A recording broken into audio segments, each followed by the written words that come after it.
Saint John the Romanian.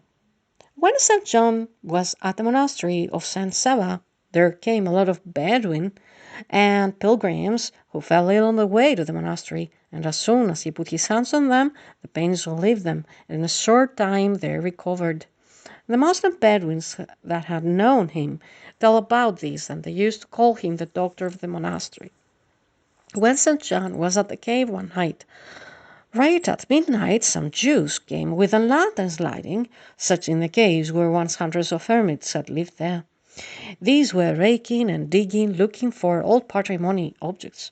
Not far from the cell of the saint was a cave in which tens of skulls and hundreds of bones of the Holy Fathers were put that had ended their lives in the caves.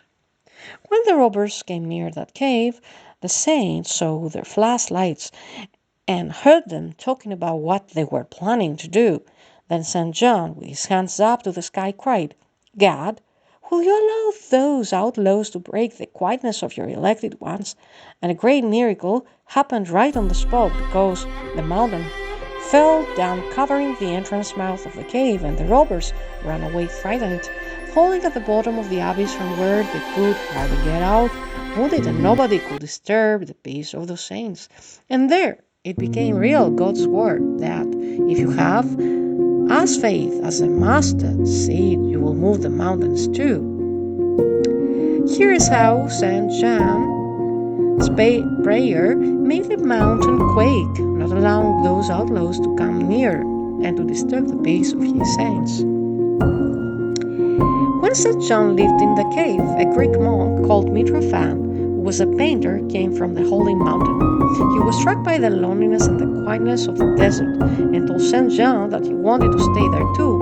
But first he had to go home to tie up some loose ends, and so on and so forth. How did the saint want him? If you want to come as you are now, but if you go back, you'll never come back. And he was painfully right, because when Father Mitrofan returned to the holy mountain, he began to paint again some churches for 2 years, thinking that he could gain some money so that he won't be in need of anything when he came in the desert. Father Mitrofan had an apprentice that worked with him during the paintings, and one day he stole him some brushes and other materials of great value, and the father scolded him. Fuming at the mouth, the apprentice waited for him on the path and killed him. So the prediction of St. John the Romanian came true, that if he didn't come the way he was, then he would never come.